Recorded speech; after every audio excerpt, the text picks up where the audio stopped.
What's up, sports fans? Got an exciting day today.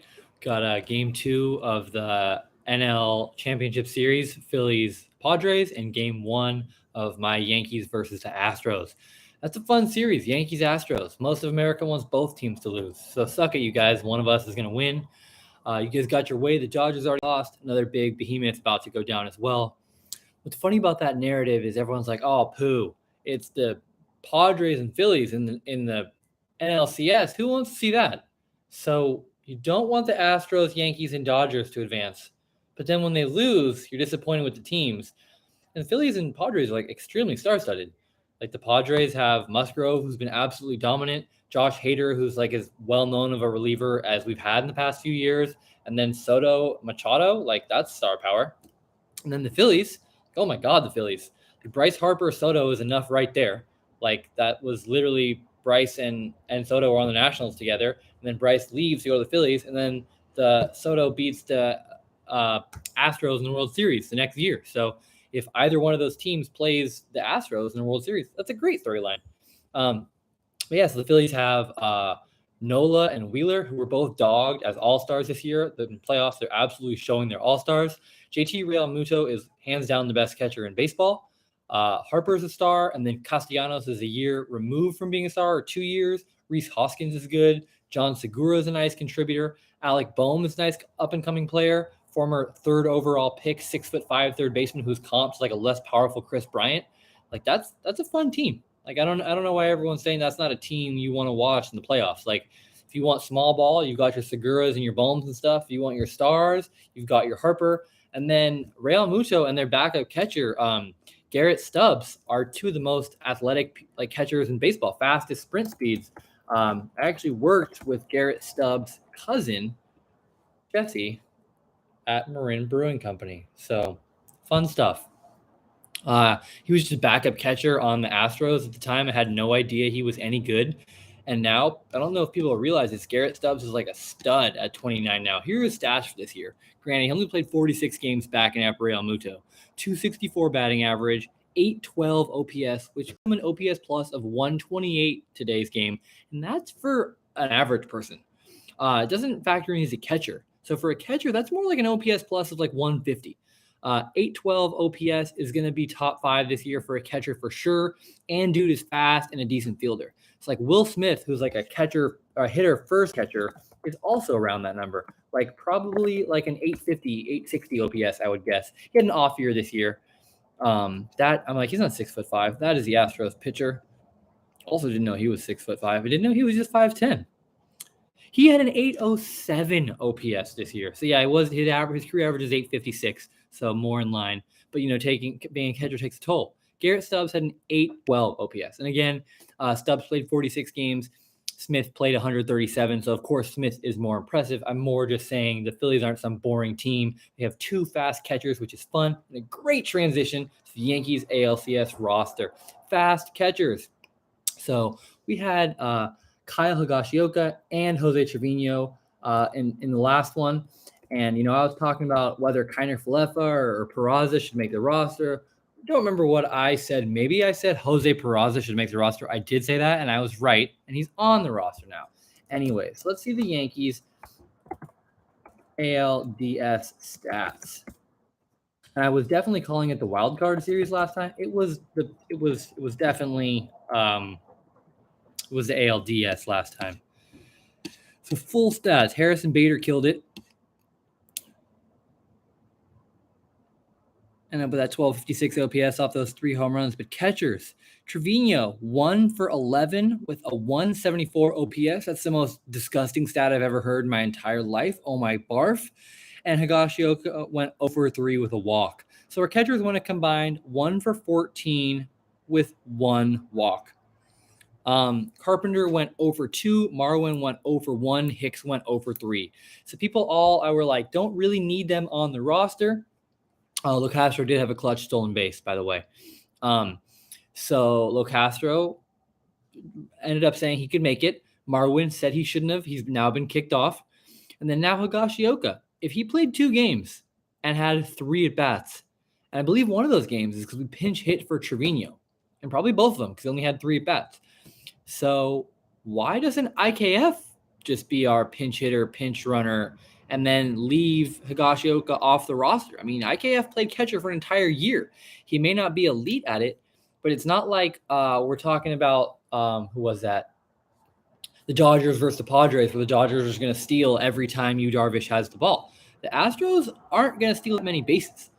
Pena and Altuve can, but besides that, it's mostly a sluggers lineup. They got rid of Miles Straw, replaced him with Chas McCormick, who doesn't really do much.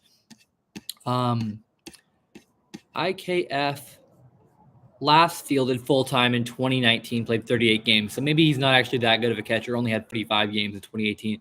So maybe he can't be a backup catcher. It's not like there's a PFF, unfortunately, where I can just Google Isaiah catching stats to have one really win all stat, which is funny because PFF is just some dude's opinions. I don't know why everyone values it so much. I love it. But so yeah, back to the roster crunch. We've now kicked off Lucas Luetge. Let's just say we replaced him with a reliever. We replaced him with the starter, Frankie Montas, who's had really good success against the Astros. So that's exciting. Unfortunately, we're down to just one lefty in the bullpen, Wandy and Luetge. Now that Luetge's gone, it's just Wandy, and he's like our closer, so we don't have a lefty specialist. And then the boy Peraza made it over Marwin, as I said he should. We'll say that again. Marwin down, Peraza up. That's good news for the Yankees.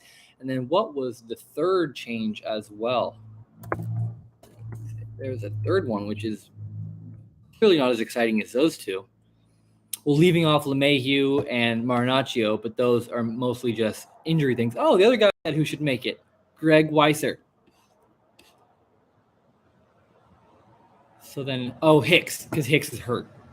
So then that roster construction is very interesting now. So Hicks is hurt. So our three outfielders are now Oswaldo Cabrera, Bader, and Judge. Our fourth outfielder is Stanton, who we all know is our DH. So if we've got Cabrera having to play left now, and like Locastro is not even listed as an outfielder, I just realized that. What roster was I looking at that didn't list? So yeah, that's their error. There are four. That's hilarious. Oh no, because it lists Locastro as an outfielder, but it lists Cabrera as an infielder, but really is not. It says we have 7 infielders, but we don't. So yeah, we do have Locastro as our backup outfielder.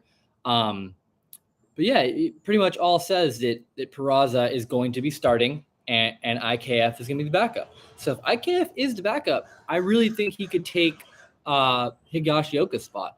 I don't think it's that likely that they're going to try and steal a base in the 9th inning. And if they do, like, he was a catcher, like he probably can do it. But you know, the analytics probably say it's important to keep a backup catcher. But I think it's a lot more rare that you're going to need a backup catcher versus a lefty to face Yordan Alvarez. So now in our bullpen, Wandy Peralta is our only lefty, and he's one of our late inning guys. So we really don't have any lefty specialists. And granted, their lineup is mostly righties, just like ours. But unlike ours, their big bat is a lefty. So that is a little scary for me. So that being said, I've gone back and forth with the Astros. It's like, oh my God, they're everything that we can beat them. And then I was like, no, they're everything. They have Trey Mancini. And then I just remember the Trey Mancini hit like 170 for them. So Astros are a fun case. They won the World Series in 2017, lost in 2019, lost in 2021. So in theory, they have a fair amount of experience. Trey Mancini, this is his first playoffs. He's playing like crap. Hit 170 ever since he joined Houston. Yordan Alvarez was not on the team in 2017. And then 2019 and 21, I believe he was hurt one of those years. Unless I have my stuff confused, which I usually don't. No, I do. He was hurt 2020. He played all of 2019 and 2021. Very wrong there. And his postseason batting is solid, but worse, you would expect that. His average goes from like 295 to 275. What is amazing is that Altuve is like a career 260 hitter in the postseason, and Bregman, everyone talks about his short swing, is a career 230 hitter in the postseason. You know who did a ton of damage for the Astros? Carlos Correa and George Springer. I saw a stat saying Judge, his 4th home run in like a winner-take-all game, which is now the record for the Yankees. Giancarlo tied it with his 3-run home run in the first, and Judge broke it later in the game. And they're talking about how in games where they both hit a home run, they're 28-2 this year. And when we do that, when they've both done that in the playoffs 4 times, which is the second most all time. Most all time is Correa and Springer with 8. 8. Twice as many as anyone else. 8 times they both hit a home run in a game. I'm like, is that a misprint? And they get rid of both those dudes. So it's kind of a misnomer saying how much playoff experience they have because, I don't care how much playoff experience Martin Maldonado has. Dude sucks. Chas McCormick, not that guy. Jeremy Pena did hit a home run in the 18th inning the other day, but he's also, he's 4 for 16. So it's not like he was killing it before that point. Before that point, he was 3 for 15, which is 200. So I know it's a small sample size, but that is super clutch of him to do that. But Altuve's been struggling. Pena hasn't been lighting it up. Jordan Alvarez is absolutely that guy, so that's unfortunate. But Bregman and Yuli have done well this year, but overall, they've struggled in the past couple of years. They're not the guys we've known them to be. And Bregman has struggled mightily since 2017. Even his 2017 stats were that good. I don't know where the narrative that Alec Bregman is that guy came from. He must have just had a good World Series or something because his overall postseason stats have never been good for a single postseason. And dude's played a lot of postseason games. So it's cool. He's played a lot of postseason games, but he hasn't done well. So there's that. So their lineup, not nearly as mighty as I thought. Their bullpen, so much more mightier than I realized. That 18 game, Garcia was humming. Hunter Brown was throwing bullets. Hector Neris is kind of liable. He's done well for them, 101 whip. But for his career, I remember he was the Phillies closer, and I'm a big fantasy guy. He kept owning that guy, and he'd do well for a week and fall off. So I'm not too scared of Hector Neris, but the rest of that bullpen is absolutely terrifying. Brian Abreu, swaggy with those cross earrings, throws gas. Freaking Ryan Stanek, best ERA in baseball. They absolutely bring it. McCullers is throwing that crazy curveball again. So that's something you don't want to see. Luis Garcia, as I said, terrifying. But Framber Valdez, that is the kind of guy I think we can hit. I do think we can hit Framber Valdez. I don't think him or Urquidy have anything that's too crazy. Aaron Savale is a good pitcher. The Yankees absolutely kicked him out of the game instantly. So you do need to have kind of that annoying stuff to really get to the Yankees, someone with a cutter or a really good changeup or curveball. I think McCullers could give us issues. I'm not as scared of Urquidy and Framber. And then I'm not going to say Justin Verlander is not scary, but I mean, the fact that he got hammered by the Mariners, who really only have Julio Rodriguez, Cal Raleigh, and a bunch of not that great hitters, that's great news. Again, Justin Verlander is that guy. He did throw 5 innings, no hits, 10 Ks to start before that. But, he could have come back too soon, been pitching on adrenaline, killing it, and then all of a sudden he's like, oh, man, I'm 39 years old and my body hurts. So it's totally possible that Justin Verlander is not Justin Verlander right now. And then if you take Verlander out of the equation, yeah, McCullers is good, but Cole, Sevy, and Cortez are absolute killers. Judge, Bader, Giancarlo are hot right now. I know they've struck out a bit, but they also hit home runs last game. Giancarlo also hit a home run off Shane Bieber. And let's point out, there is some momentum going because when Giancarlo hit that 2-run home run off of Bieber, we didn't score a run the rest of the game. And that game went into extra innings. And we didn't have that buzz we're going to win this game. Granted, this one was an elimination game at home, and it was a 3-run home run. But that whole game, it just felt like we were going to win. It went up to 4-0, and it's oh, we got this. And we allowed a run after that. It's 4-1, right after that. So basically, Judge's home run didn't change anything. Went from 3-0 to 4-0 back to 4-1. So it's 3-0, and we were still just riding that momentum. Absolutely felt like we were going to win. Cortez was in control. At one point, he's 49 pitches, almost through 5 innings. So I felt really good, really, really, really good. I remember after the game, my mom was like, yay, huge win. And I was like, I felt like we won innings ago. So I know they end up getting where the on-deck hitter could have hit a grand slam to tie the game, but it's the on-deck hitter wasn't going to do that because it was the guy after that was Jose Ramirez. So it was 2 away from Ramirez. So it really wasn't that scary. He had Miles Straw up. It's no, Miles Straw is not going to do anything. So it's cool. There's the Chas McCormicks and the Miles Straws that give you a lot of confidence. The Yankees do have some holes in our roster with our catchers not always hitting and Peraza. But, Peraza to me is more like a Jeremy Pena. It's not like a Miles Straw or a Chas McCormick or a catcher who's an automatic out. Peraza is someone you got to watch out for. He hit 357 big league at-bats, and that's the dude who hit 357 big league at-bats. Will Brennan did the same thing for the Indians, and he was not an easy out. I remember seeing him, and I was like, this is not the kind of guy I want up right now. It's not someone you're going to lose sleep over, but adding that to the Yankees lineup is huge.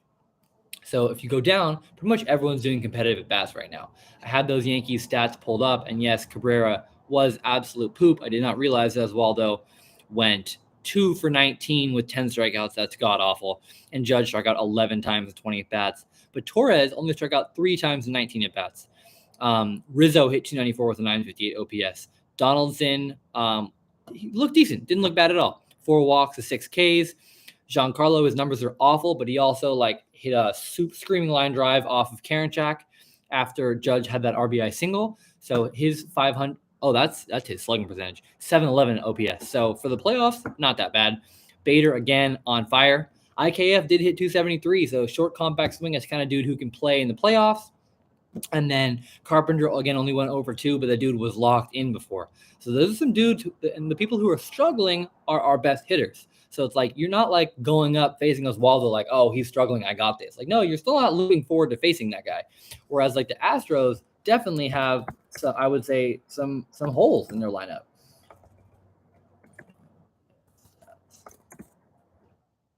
Your eyes light up when you're facing the Yankees catcher, but that's pretty much it. You're not excited to face Oswaldo Cabrera.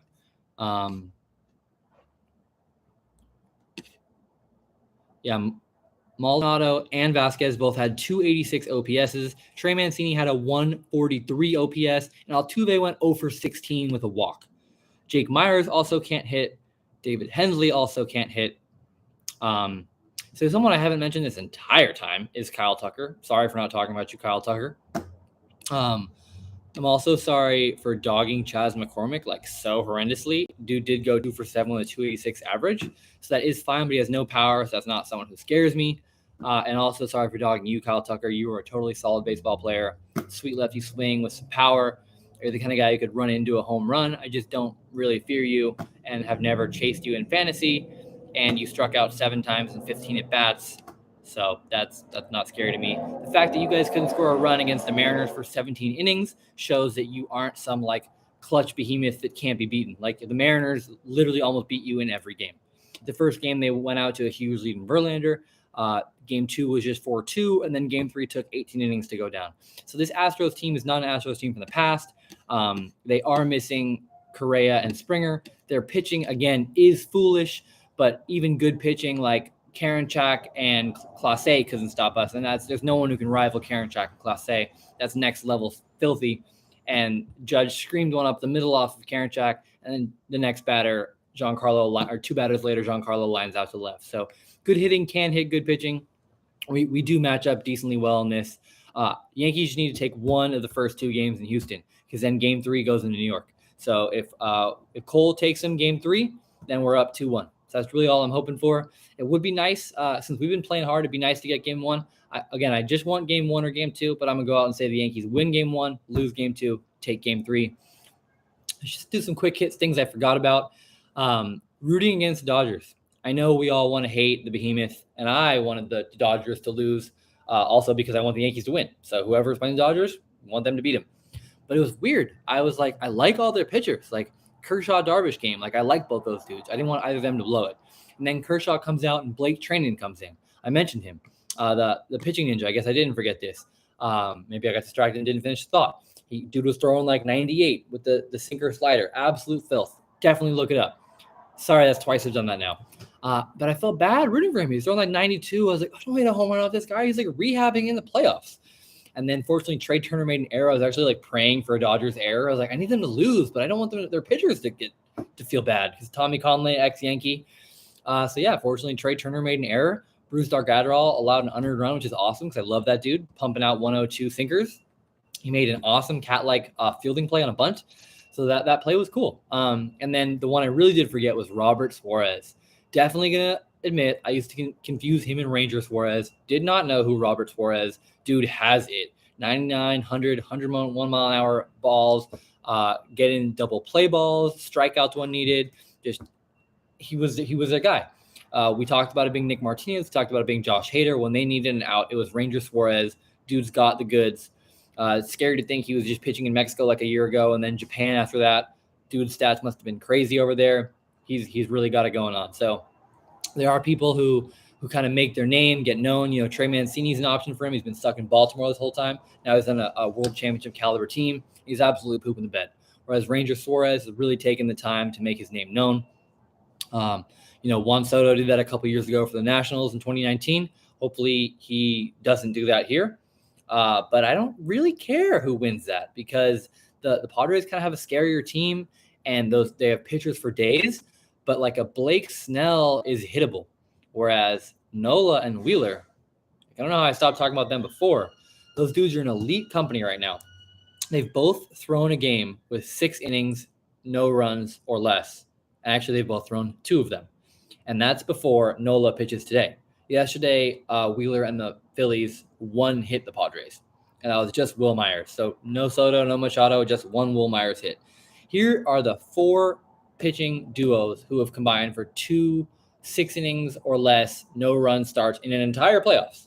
And they've already done it game 2 of the NLCS. Bert Hooton and Jerry Roos, 1981 Dodgers. Never heard of them. Sounds kind of fluky. Who they were playing against in 1981, don't care.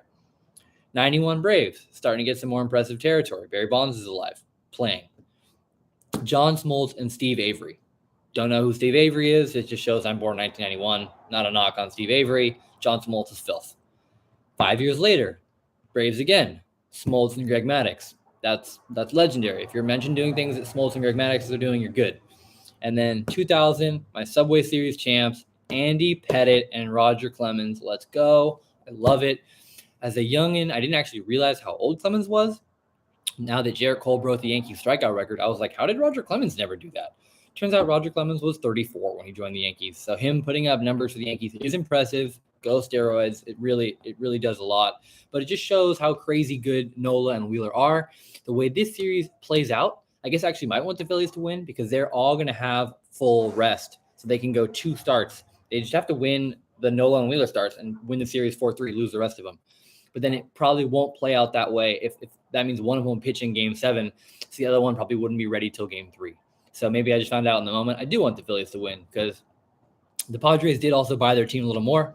The Phillies did, but there is some more development. It's also not like buy and get now. Like they bought JT Realmuto 3 or 4 years ago. They bought Bryce Harper 2 years ago. Harper has been hurt. So they didn't have just some easy season. Whereas like the Padres had like a pretty solid season. Blake Snell came back and is dominating, and their roster's coming together. Mackenzie Gore is doing well. And they're like, oh, whatever, we're going to ship it all for Soto. So I think it's cool. I like that they did that. Just if you have to root for one of the teams, let's root for the team that struggled a little more to do it and had 2 pitchers not make all-star teams. So, and it is less likely to beat the Yankees. So then their bullpen is more patchwork. So I guess I do want the Phils to win. But that being said, I do think they're going to be up 2-0 after today. I do think Nola's going to get the job done. And then I think it probably does flip back to 2-2. And then going back to Wheeler, seeing what Wheeler can do in game 5. So really looking forward to the Yankees game tonight. Need to get some runs off Verlander. Even if we lose, just show them that we can score. If we score 3 runs, I think there's a really good chance we win the next game and then take game 3 as well. But again, I do think they're going to win game 1. So Yankees in game 1. Let's go 5-3 for the score. Enjoy the games.